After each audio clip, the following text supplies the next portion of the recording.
ત્યાર પછી મિત્રો મહત્વના સમાચાર વિશે આગળ વાત કરીએ તો એરટેલની વધુ એક કમાલ.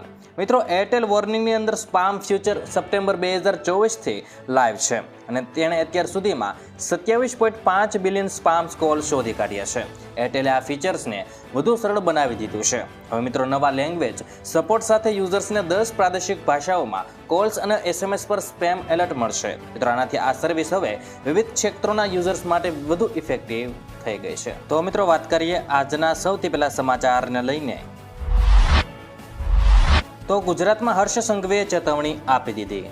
મિત્રો ગૃહ રાજ્યમંત્રી હર્ષ સંઘવીએ મોટી ચેતવણી આપી દીધી છે, જેમાં તેમણે ગેરકાયદેસર વસવાટ કરનારા બાંગ્લાદેશીઓને 2 દિવસમાં સ્વૈચ્છિક રીતે પોલીસ સ્ટેશનમાં સરેન્ડર થવા જણાવ્યું છે. જો બાંગ્લાદેશી આમ નહીં કરે તો તેમની સામે કડક કાર્યવાહી કરવામાં આવશે. મિત્રો ગેરકાયદેસર ઘૂસણખોરોને આશરો આપનારાઓ સામે પણ કડક પગલાં લેવામાં આવશે. મિત્રો પોલીસ વડાઓ સાથે એક બેઠક કર્યા પછી આ બધા નિર્ણય લેવામાં આવ્યા છે. ત્યાર પછી મિત્રો મહત્વના સમાચાર વિશે આગળ વાત કરીએ તો એરટેલની વધુ એક કમાલ. મિત્રો એરટેલ વોર્નિંગની અંદર સ્પામ ફ્યુચર સપ્ટેમ્બર 2024થી લાઈવ છે અને તેણે અત્યાર સુધીમાં 27.5 બિલિયન સ્પામ કોલ શોધી કાઢ્યા છે. એરટેલે આ ફીચર્સને વધુ સરળ બનાવી દીધું છે. હવે મિત્રો નવા લેંગ્વેજ સપોર્ટ સાથે યુઝર્સને 10 પ્રાદેશિક ભાષાઓમાં કોલ્સ અને એસએમએસ પર સ્પેમ એલર્ટ મળશે. મિત્રો આનાથી આ સર્વિસ હવે વિવિધ ક્ષેત્રોના યુઝર્સ માટે વધુ ઇફેક્ટિવ થઈ ગઈ છે. ત્યાર પછી મિત્રો મહત્વના સમાચાર વિશે આગળ વાત કરીએ તો એલઆઈસીના ગ્રાહકો માટે સારા સમાચાર. મિત્રો એલઆઈસીએ તેના ગ્રાહકોને સારા સમાચાર આપ્યા છે. તેણે હાઉસિંગ લોનના દરમાં 25 બેઝિસ પોઈન્ટનો ઘટાડો કર્યો છે. આ સાથે 28 એપ્રિલથી એલઆઈસી હોમ લોનનો દર ઘટીને 8% થઈ જશે. મિત્રો કંપનીએ ખુલાસો કર્યો છે કે આ લાભ એવા લોકોને પણ મળશે જેમણે નવી લોન લીધી છે. અને મિત્રો જે નવી લોન લેવાના છે તેને પણ મિત્રો આ લાભ મળવાનો છે. મિત્રો હાલમાં આરબીઆઈએ રેપો રેટમાં 0.25%નો ઘટાડો કર્યો છે અને બેંકો પણ તેને ઘટાડવા માટે આગળ આવી રહી છે. ત્યાર પછી મિત્રો મહત્વના સમાચાર વિશે આગળ વાત કરીએ તો 3 દિવસમાં સોનું 3000 રૂપિયા સસ્તું થયું. મિત્રો સોના અને ચાંદીના ભાવમાં ઘટાડો જોવા મળ્યો છે. 24 કેરેટ સોનું 617 રૂપિયા ઘટીને 95,669 રૂપિયા પ્રતિ 10 ગ્રામ પર પહોંચ્યું છે, જ્યારે 22 કેરેટ સોનું 87,633 રૂપિયા પ્રતિ 10 ગ્રામ પર પહોંચી ગયું છે. અને મિત્રો ચાંદીની ચમક પણ આજે ઝાંખી પડી ગઈ છે. ચાંદી 121 રૂપિયા ઘટીને 57,513 રૂપિયા પ્રતિ કિલો થઈ ગઈ છે. મિત્રો છેલ્લા 3 દિવસમાં સોનું 3000 રૂપિયા સસ્તું થયું છે. ત્યાર પછી મિત્રો મહત્વના સમાચાર વિશે આગળ વાત કરીએ તો 30 એપ્રિલ છેલ્લી તક, ઝટકો મળી શકે. મિત્રો સરકારે રાજ્યના તમામ રેશન કાર્ડ ધારકોને ફરજિયાત કેવાયસી કરવા માટે તાકીદ કરી નિર્ણય કર્યો છે, જેમાં જે રેશન કાર્ડ ધારકોએ હજુ સુધી પોતાનું કેવાયસીની કામગીરી પૂર્ણ નથી કરી તેવા કાર્ડ ધારકોને મોટો ઝટકો લાગી શકે છે. કેવાયસી માટે છેલ્લી તારીખ 30 એપ્રિલ આપવામાં આવી છે. મિત્રો જેમાં કેવાયસી કામગીરી ન કરનારને રેશન ધારકોને રાશનનો જથ્થો મળવા પાત્ર રહેશે નહીં તેવું મિત્રો ફરમાન મામલતદાર દ્વારા જાહેર કરાયું છે. ત્યાર પછી મિત્રો મહત્વના સમાચાર વિશે આગળ વાત કરીએ તો ડાંગના ખેડૂતો માટે સારા સમાચાર. મિત્રો ડાંગના ખેડૂતો માટે સારા સમાચાર આવ્યા છે. બાગાયતી યોજનાઓ માટે આ ખેડૂતો પોર્ટલ 2.0 પર 24 એપ્રિલથી અરજી કરી શકાય છે. મિત્રો જો ખેડૂતોએ 24 એપ્રિલથી 31 મે 2025 સુધી પોર્ટલ પર ઓનલાઈન અરજી કરવાની રહેશે. અરજી કરતા પહેલા ખેડૂતોએ પોર્ટલ પર નોંધણી કરાવવી આવશ્યક છે અને અરજી સાથે જરૂરી દસ્તાવેજો અપલોડ કરવાના રહેશે. અરજી કન્ફર્મ થયા બાદ તેની પ્રિન્ટ કાઢીને રાખવાની રહેશે. ત્યાર પછી મિત્રો મહત્વના સમાચાર વિશે આગળ વાત કરીએ તો હવે 9:30થી ખુલી જશે સરકારી ઓફિસો. મિત્રો મુખ્યમંત્રી ભૂપેન્દ્ર પટેલે વડાપ્રધાન નરેન્દ્ર મોદીએ આપેલા વિકસિત ભારત @2047માં વિકસિત ગુજરાત 2047ને અગ્રેસર રાખવાના ધ્યેયથી રાજ્ય શાસનના વહીવટી માળખા અને કાર્યપદ્ધતિમાં જરૂરી ફેરફાર માટે ગુજરાત વહીવટી સુધારણા પંચની રચના કરેલી છે, જેમાં મિત્રો GARCના બીજા અહેવાલમાં રાજ્ય સરકારને અહીં આપેલી ભલામણો કરવામાં આવી છે, જેમાં સરકારી વેબસાઇટ યુઝર ફ્રેન્ડલી બનાવી, શૈક્ષણિક સંસ્થાઓ સિવાયની સરકારી કચેરીઓ માટે કામકાજનો સમય સારા 9 થી 5 અને 10 ની ભલામણ કરવામાં આવી છે. સિટીઝન ચાર્ટર વધુ અસરકારક બનાવવાની જરૂરિયાત છે. તમામ સરકારી સેવાઓ માટે સિંગલ સાઇન ઓન એક જ જગ્યાએથી કોઈ પણ સરકારી સેવા કે યોજનાનો લાભ મળી રહે. મિત્રો, સરકારી પ્રમાણપત્રોનું વેરિફિકેશન ટેકનોલોજીના ઉપયોગથી થઈ શકે તેવું QR કોડ સહિતની વ્યવસ્થાઓ ગોઠવવી અને સોશિયલ મીડિયાનો વધુ અસરકારક ઉપયોગ કરવો. ત્યાર પછી મિત્રો મહત્વના સમાચાર વિશે આગળ વાત કરીએ તો 1 મે થી પૈસા ઉપાડવા પડશે મોંઘા. મિત્રો, જો તમે પણ નિયમિતપણે એટીએમનો ઉપયોગ કરો છો તો આ સમાચાર તમારા માટે ખૂબ જ મહત્વપૂર્ણ છે. 1 મે 2025થી એટીએમમાંથી પૈસા ઉપાડવા અને બેલેન્સ ચેક કરવાના નિયમોમાં મોટો ફેરફાર થવા જઈ રહ્યો છે. ખાસ કરીને જ્યારે તમે તમારી પોતાની બેંકને બદલે બીજી બેંકના એટીએમનો ઉપયોગ કરો છો. મિત્રો, અત્યાર સુધી જો તમે નિર્ધારિત મફત મર્યાદા પછી કોઈ પણ અન્ય બેંકના એટીએમમાંથી રોકડ ઉપાડો છો તો તમારે પ્રતિ ટ્રાન્ઝેક્શન 17 રૂપિયા ફી ચૂકવવી પડતી હતી. પરંતુ હવે નવા નિયમો અનુસાર આ ફી વધારીને 19 રૂપિયા કરવામાં આવી છે. મિત્રો, એટલું જ નહીં, બેલેન્સ ઇન્ક્વાયરી પરનો ચાર્જ પણ વધારી દેવામાં આવ્યો છે. જે પહેલા મિત્રો 7 રૂપિયા હતો અને હવે મિત્રો 9 રૂપિયા થવાનો છે. રિઝર્વ બેંક ઓફ ઇન્ડિયાએ national payments corporation of India એટલે કે NPCIના પ્રસ્તાવને મંજૂરી આપ્યા બાદ આ ફેરફાર લાગુ કરવામાં આવી રહ્યો છે. ત્યાર પછી મિત્રો મહત્વના સમાચાર વિશે આગળ વાત કરીએ તો ગુજરાત સ્થાપના દિને જાહેર કરે તેવા સંકેતો. મિત્રો, રાજ્ય સરકાર દ્વારા વાહનો ફરજિયાત 15 વર્ષે સ્ક્રેપ કરવા માટે ખાસ પોલિસી જાહેર કરવામાં આવી છે. પરંતુ કોમર્શિયલ વાહન જૂના સ્ક્રેપ કરવા માટે સરકારે ખૂબ જ મોટો નિર્ણય લીધો છે. હવે 8 વર્ષ જૂના કોમર્શિયલ વાહનોને સ્ક્રેપ કરાવવામાં આવે તે વાહન માલિકને વિવિધ બાકી રહેણામાંથી મુક્તિ આપવામાં આવશે. મિત્રો, આ માટે રાજ્યમાં 5 ખાસ સ્ક્રેપ સેન્ટરો કાર્યરત છે. આ અંગેની વિશેષ પોલિસી આગામી દિવસોમાં રાજ્ય સરકાર દ્વારા જાહેર કરવામાં આવે તેવા સંકેતો મળી રહ્યા છે. રાજ્યમાં જૂના કોમર્શિયલ વાહનોને સ્ક્રેપ કરવા માટે સરકારે ખૂબ મોટો નિર્ણય લીધો છે. જેમાં 8 વર્ષ જૂના કોમર્શિયલ વાહનોને વાહન માલિક સ્ક્રેપ કરવા ઈચ્છે છે તો વાહન પર રહેલા ટેક્સ અને ચલણના બાકી લેણા માફ કરી આપવામાં આવશે. આ નિર્ણયની અમલવારી ગુજરાત સ્થાપના દિવસ એટલે કે મિત્રો 1 મે 2025થી કરવામાં આવી શકે છે. મિત્રો, અને તે અંગે તુરતમાં જ જાહેરાત થવાની સંભાવના છે. ત્યાર પછી મિત્રો મહત્વના સમાચાર વિશે આગળ વાત કરીએ તો સિંધુમાં પાણી વહેશે અથવા તો લોહી. મિત્રો, પાકિસ્તાનના ભૂતપૂર્વ વિદેશ મંત્રી બિલાવલ ભુટ્ટોએ ભારત સરકાર વિરુદ્ધ ભડકાઉ ભાષણ આપ્યું છે. સરકારે એક જાહેર સભાને સંબોધતા તેમણે કહ્યું છે કે કાં તો આપણું પાણી સિંધુમાં નદીમાં વહેશે અથવા તો તેમનું લોહી વહેશે. મિત્રો, સિંધુ નદી આપણી છે અને આપણી જ રહેશે. મિત્રો, ભુટ્ટોએ કહ્યું હતું કે સિંધુ જળ સંધિ એક જ વારમાં તોડી નાખવી શક્ય નથી. અમને વિશ્વાસ નથી આવતો ને અમારી જનતા આ સ્વીકારશે નહીં ને હજારો વર્ષોથી અમે આ જ નદીના વારસદાર છીએ. ત્યાર પછી મિત્રો મહત્વના સમાચાર વિશે આગળ વાત કરીએ તો ડ્રાઇવિંગ લાયસન્સ અંગે મોટા સમાચાર. મિત્રો, ગુજરાત સરકાર દ્વારા RTO સિસ્ટમમાં સુધારો કરવામાં આવ્યો છે. ગુજરાતના જે પણ લોકો હવે લર્નિંગ લાયસન્સ ટેસ્ટ આપવા માંગે છે અથવા તો પરીક્ષા આપવા માંગે છે તો એ પરીક્ષા સરળતાથી પાસ કરી શકશે તેવો ગુજરાત સરકારે રાહતભર્યો નિર્ણય લીધો છે. મિત્રો, તમને જણાવી દઈએ કે જ્યારે પણ તમે ડ્રાઇવિંગ લાયસન્સ માટેની ટેસ્ટ આપવા જાઓ છો અથવા તો પરીક્ષા આપવા જાઓ છો ત્યાં લર્નિંગ લાયસન્સ માટે 15 પ્રશ્નો પૂછવામાં આવતા હતા અને 15માંથી 11 પ્રશ્નોના સાચા જવાબ પડતા પછી તમને ડ્રાઇવિંગ લાયસન્સ એટલે કે લર્નિંગ લાયસન્સ આપવામાં આવતું હતું.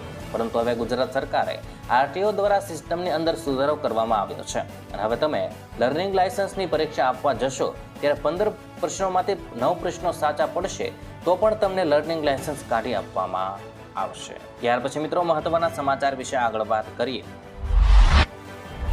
તો PM આવાસ યોજનાને લઈને સારા સમાચાર. રાજ્યના લોકો માટે સારા સમાચાર આવ્યા છે. PM આવાસ યોજના લાભાર્થીઓને રાજ્ય સરકાર 50,000 વધારાની સહાય આપશે. મિત્રો, મંત્રી કુંવરજી હળપતિએ વિધાનસભા ગૃહમાં જણાવ્યું હતું કે રાજ્યના મહત્તમ નાગરિકોને પોતાનું આવાસ પૂરું પાડવા બજેટમાં રૂપિયા 1226.70 કરોડની જોગવાઈ કરાય છે. હવે રાજ્ય સરકાર ભંડોળમાંથી લાભાર્થી દીઠ વધારાની 50,000 સહાય પૂરી પાડે છે અને જેના માટે પણ બજેટમાં 550 કરોડની જોગવાઈ કરવામાં આવી છે. ત્યાર પછી મિત્રો મહત્વના સમાચાર વિશે આગળ વાત કરીએ તો 10 જિલ્લાઓને સરકાર આપશે રાહત. મિત્રો, જળ સંચય અભિયાનને આગળ ધપાવવા રાજ્ય સરકારે ખેડૂત હિતલક્ષી અનેકવિધ નવતર પગલાઓ હાથ ધર્યા છે. પાણીની અછતવાળા વિસ્તારોમાં ખેડૂતો માટે ખેત તલાવડીમાં જીઓમ્પ્રેમ ફિટ કરાવવાની યોજના આશીર્વાદરૂપ બની છે. પાણીની અછત ધરાવતા વિસ્તારોમાં ખેત તલાવડી બનાવી જીઓ મેમ્બ્રેન ફિટ કરાવવામાં આવે તો ચોમાસા દરમિયાન વરસાદ પાણીનો સંગ્રહ કરીને પાક બચાવવામાં તેમજ રવિ સિંચાઈમાં પાણીનો ઉપયોગ કરી શકાય. રાજ્યના પાણીની અછતવાળા સુરેન્દ્રનગર સહિત રાજકોટ, બોટાદ, ભાવનગર, બનાસકાંઠા, પાટણ, મહેસાણા, કચ્છ, ડાંગ અને નર્મદા આમ કુલ 10 જિલ્લામાં કે જ્યાં પાણીના સ્તર નીચા છે ત્યાં ખેડૂતોએ સર્વ ખર્ચે ખોદાણ કરી બનાવેલ ખેત તલાવડીઓમાં જીઓ મેમ્બ્રેન જળ સંપત્તિ વિભાગ દ્વારા ફિટ કરી આપવામાં આવનાર છે. તો અંબાલાલ પટેલે કરી યુદ્ધની આગાહી. મિત્રો, ગુજરાતમાં ભૂકંપની સચોટ આગાહી કરનાર આગાહીકાર અંબાલાલ પટેલની આગાહી સાચી પડી છે. જી હા મિત્રો, અંબાલાલ પટેલે આજથી 15 દિવસ પહેલા જ આતંકી હુમલો થવાની આગાહી કરી હતી, જે આખરે સાચી પડી ગઈ છે. મિત્રો, અંબાલાલ પટેલે કહ્યું હતું કે દેશમાં આતંકવાદી પ્રવૃત્તિઓ વધશે, બોર્ડર પર હલચલ થશે અને ભારતીય સીમાઓ સાચવવી પડશે. મિત્રો, આ બધી આગાહીઓ કરીને ગુજરાત સહિત સમગ્ર દેશમાં ખળભળાટ મચાવી દીધો છે. અંબાલાલ પટેલને હાલની સ્થિતિ વિશે વાત કરતા તેમણે જણાવ્યું છે કે આ તો કંઈ નથી, દેશમાં આવનારો સમય આનાથી પણ ખરાબ આવશે. આ સાથે જ આગાહીકાર અંબાલાલ પટેલે યુદ્ધની આગાહી કરી દીધી છે અને આગાહીકાર અંબાલાલ પટેલે હુમલાની પણ આગાહી કરી છે. અંબાલાલ પટેલે ગુજરાત તરફ પણ હુમલો થવાની આગાહી કરીને ગુજરાતીઓને ચિંતામાં મૂકી દીધા છે. બનાસકાંઠા જિલ્લો સરહદી વિસ્તારમાં આવે છે, જ્યાં ભારત અને પાકિસ્તાન બોર્ડર આવેલી છે. ત્યારે મિત્રો, અંબાલાલ પટેલે સુઈ ગામ તરફનો ભાગ સાચવવા માટે અત્યારથી જ આગાહી કરી દીધી છે. મિત્રો, એટલું જ નહીં, બાંગ્લાદેશ બોર્ડર તરફ પણ હુમલો થવાની આગાહી અંબાલાલ પટેલે કરી દીધી છે. મિત્રો, આવનારો સમય હજુ પણ ખરાબ આવશે. ત્યાર પછી મિત્રો, મહત્વના સમાચાર વિશે આગળ વાત કરીએ તો વધુ 2 બેંકોએ વ્યાજદરમાં કર્યો ઘટાડો. મિત્રો, કેનેરા બેંક અને ઇન્ડિયન બેંકે જાહેરાત કરી છે કે તેઓ તેમના ધિરાણ દરોમાં એટલે કે મિત્રો વ્યાજદરમાં ઘટાડો કરશે. જેમ કે આરબીઆઈએ હાલમાં રેપો રેટમાં 0.25% ઘટાડો કર્યો છે અને કેનેરા બેંકમાં લઘુત્તમ હોમ લોન દર 7.9% અને વાહન લોન દર 8.20%થી શરૂ થશે અને ઇન્ડિયન બેંકમાં હોમ લોનના દર 7.90થી શરૂ થાય છે, જ્યારે કાર લોનના દર 8.25%થી શરૂ થાય છે. મિત્રો, આ દરો આ મહિનાની 12મી તારીખથી લાગુ થઈ જશે. ત્યાર પછી મિત્રો, મહત્વના સમાચાર વિશે આગળ વાત કરીએ તો 2300 મહેસૂલ તલાટીની થશે ભરતી. મિત્રો, તલાટીની ભરતીની રાહ જોઈ રહેલા ઉમેદવારો માટે મોટા સમાચાર સામે આવ્યા છે. ગુજરાત ગૌણ સેવા પસંદગી મંડળ દ્વારા આગામી સમયમાં મહેસૂલ વિભાગ હસ્તકની મહેસૂલ તલાટી વર્ગ 3ની અંદાજિત 2300 જેટલી જગ્યાઓ માટે વિગતવાર જાહેરાત, પરીક્ષાનો અભ્યાસક્રમ, કેટેગરી વાઇઝ ભરવાપાત્ર જગ્યાની વિગતો અને ઓનલાઈન અરજી કરવાની તારીખ અંગેની વિગતો સહિતની વિગતવાર જાહેરાત ટૂંક સમયમાં પ્રસિદ્ધ કરવામાં આવશે. ત્યાર પછી મિત્રો, મહત્વના સમાચાર વિશે આગળ વાત કરીએ તો આધાર કાર્ડમાં નામ, નંબર અને એડ્રેસ કેટલી વખત બદલી શકાય. જો મિત્રો, આપણે નામની વાત કરીએ તો આધાર કાર્ડની અંદર માત્ર નામ 2 વખત બદલી શકાય છે અને એટલે મિત્રો તમારે નામ બદલતી વખતે વિચાર કરવો પડશે. ત્યાર પછી મિત્રો, એડ્રેસની વાત કરીએ તો એડ્રેસ તો તમે ગમે એટલી વખત બદલી શકો છો. એટલે કે મિત્રો, વ્યક્તિને એક જગ્યાએથી બીજી જગ્યાએ રહેવા જવાનું થતું હોય છે, એના માટે મિત્રો એડ્રેસ તમે ગમે એટલી વખત બદલાઈ શકાશે. અને મિત્રો, લિંગની વાત કરીએ, મિત્રો લિંગ એટલે કે સ્ત્રી, પુરુષ કે ટ્રાન્સજેન્ડર, જેને મિત્રો એક વખત જ બદલી શકાય છે. મિત્રો, ત્યાર પછી મોબાઈલ નંબરની વાત કરીએ તો એડ્રેસની માફક મોબાઈલ નંબર પણ તમે ગમે એટલી વખત બદલી શકો છો, તેમાં મિત્રો કોઈ લિમિટ નથી. ત્યાર પછી મિત્રો, મહત્વના સમાચાર વિશે આગળ વાત કરીએ તો ગૃહમંત્રી અમિત શાહે લીધા મોટા એક્શન.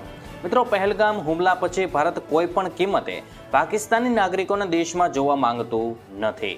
ગૃહમંત્રી અમિત શાહે તમામ રાજ્યોના મુખ્યમંત્રીઓ સાથે વાત કરી છે અને તેમને તેમના રાજ્યોમાંથી તમામ પાકિસ્તાનીઓને પાછા મોકલવાનો નિર્દેશ આપ્યો છે.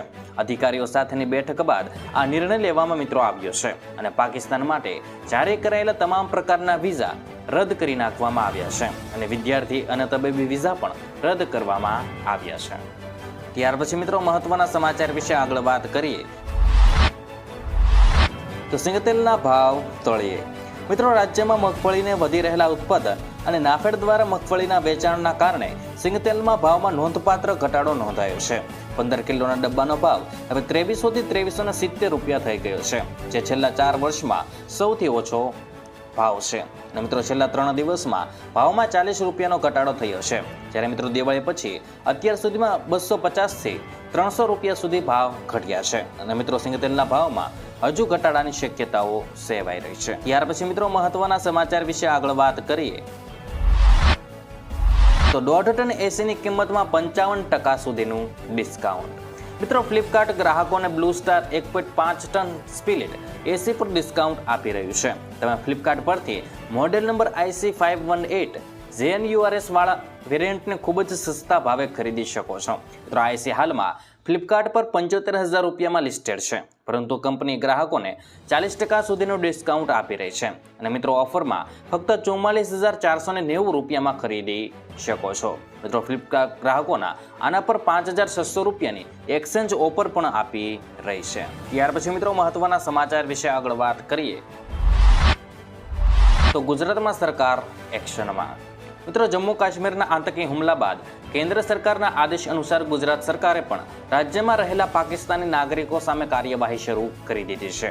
તમામ જિલ્લાઓના કલેક્ટર અને એસપીઓને સૂચના આપવામાં આવી છે કે ભારતમાં રહેતા પાકિસ્તાની 48 કલાકમાં દેશ છોડે. જોકે હિન્દુ શરણાર્થીઓને આથી અપવાદ આપવામાં આવ્યો છે અને તેમની સામે કોઈ કાર્યવાહી કરાશે નહીં. ત્યાર પછી મિત્રો મહત્વના સમાચાર વિશે આગળ વાત કરીએ તો EPFOના કરોડો સભ્યો માટે ખુશીના સમાચાર. મિત્રો EPFOના કરોડોના સભ્યોને ટૂંક સમયમાં સારા સમાચાર મળી શકે છે. મીડિયા રિપોર્ટ્સ અનુસાર એક સંસદીય સમિતિએ માંગ કરી છે કે ખાનગી ક્ષેત્રના કર્મચારીઓ માટે લઘુત્તમ પેન્શન 1,000 રૂપિયાથી વધારીને 7,500 રૂપિયા કરવામાં આવશે. મિત્રો વર્ષ 2014માં કેન્દ્ર સરકારે EPFO સબસ્ક્રાઇબર્સને આપવામાં આવતી લઘુત્તમ પેન્શન 250 રૂપિયાથી વધારીને 1,000 રૂપિયા પ્રતિમાસ કર્યું છે. મિત્રો ટ્રેડ યુનિયનનો અને પેન્શનરોના સંગઠનો લાંબા સમયથી માંગ કરી રહ્યા છે કે લઘુત્તમ પેન્શન વધારીને ઓછામાં ઓછા 7,500 રૂપિયા પ્રતિમાસ કરવામાં આવે. આ મિત્રો અંગે તેઓ કહે છે કે મોંઘવારી ઘણી વધી ગઈ છે, તેથી પેન્શનમાં પણ વધારો થવો છે. મિત્રો તમને જણાવી દઈએ કે છેલ્લા 11 વર્ષમાં તેમાં કોઈ ફેરફાર કરવામાં નથી આવ્યો. ત્યાર પછી મિત્રો મહત્વના સમાચાર વિશે આગળ વાત કરીએ તો રેશન કાર્ડ ધારકો ધ્યાન આપે. મિત્રો રેશન કાર્ડ KYC કરાવવું જરૂરી છે. જો રેશન કાર્ડમાં KYC નહીં હોય તો રેશન મળતું બંધ થઈ જશે. મિત્રો KYC માટેની અંતિમ તારીખ 30 એપ્રિલ રાખવામાં આવી છે. મિત્રો આ તારીખ દરેક રાજ્ય પ્રમાણે અલગ હોઈ શકે. મિત્રો ઘણા રાજ્યમાં 30 એપ્રિલ KYC માટેની અંતિમ તારીખ છે અને છેલ્લી તારીખ 31 માર્ચ નક્કી કરવામાં આવી હતી. મિત્રો દરેક રાજ્ય સરકાર દ્વારા KYCની સમય મર્યાદા લંબાવે છે. જો કે મિત્રો કોઈ પણ KYCનું કામ પૂર્ણ નહીં કરે તો તેને રાશન મળતું બંધ થઈ શકે છે. તેમ તમારા રાજ્ય પ્રમાણે સત્તાવાર વેબસાઇટ પર જઈને તમે જાણી શકો છો. મિત્રો સરકાર અત્યાર સુધીમાં રાશન KYCની સમય મર્યાદા ઘણી વખત લંબાવી છે, પરંતુ આ વખતે કહેવાય છે કે આ છેલ્લી વખત તારીખ લંબાવવામાં આવી રહી છે. ખાદ્ય અને પુરવઠા મંત્રાલયે તમામ રાજ્યોને પત્ર લખીને કહ્યું છે કે આ નવી તારીખ સુધીમાં KYCનું કામ પૂર્ણ કરવામાં આવે. મિત્રો એવું કહેવાયું છે કે KYC 30 એપ્રિલ સુધીમાં દરેક કિંમતે પૂર્ણ કરવું પડશે. KYC માટે લાભાર્થીઓ PDS દુકાન પર જઈ શકે છે અને EPOS મશીનની મદદથી આ પ્રક્રિયા પૂર્ણ કરી શકે છે. ત્યાર પછી મિત્રો મહત્વના સમાચાર વિશે આગળ વાત કરીએ તો આ ખેડૂત પોર્ટલ 22 દિવસ ખુલ્લું. મિત્રો ખેડૂતોને જુદી જુદી સરકારી યોજનાનો લાભ લેવા માટે 2014માં ખેડૂત પોર્ટલની શરૂઆત કર્યા પછી 11 વર્ષે તેમાં સુધારો કરીને નવો પોર્ટલ લોન્ચ કરવામાં આવ્યો છે. આ પોર્ટલમાં ખેતીવાડીની 45 અને બાગાયતની 50 જેટલી સરકારની જુદી જુદી યોજનાઓમાં ખેડૂતો ઘર બેઠા ઓનલાઈન અરજી કરી શકશે. જૂના પોર્ટલમાં ખુલતાની સાથે જ ભારે ઘસારાના કારણે કનેક્ટિવિટી ખોરવાઈ જતા સહિતના અનેક પ્રશ્નો વારંવાર ઊભા થતા હતા, જે મિત્રો હવે આ પોર્ટલ દ્વારા નહીં થાય. મિત્રો આ બાબતે ધ્યાનમાં રાખીને નવા પોર્ટલમાં ખેડૂતોને રાહત મળે તેવા અનેક ફીચર ઉમેરવામાં આવ્યા છે. નવા વર્ઝન સાથેનું ખેડૂત પોર્ટલ આગામી 22 દિવસ સુધી ચાલુ રહેશે અને પશુપાલન વિભાગ માટે આવું જ બીજું એક જુદું પોર્ટલ આગામી દિવસોમાં શરૂ કરાશે. મિત્રો આ ખેડૂત પોર્ટલના નવા વર્ઝન પછી તેમાં હવે આગામી દિવસોમાં મોબાઈલ એપ પણ શરૂ કરવામાં આવનારી છે.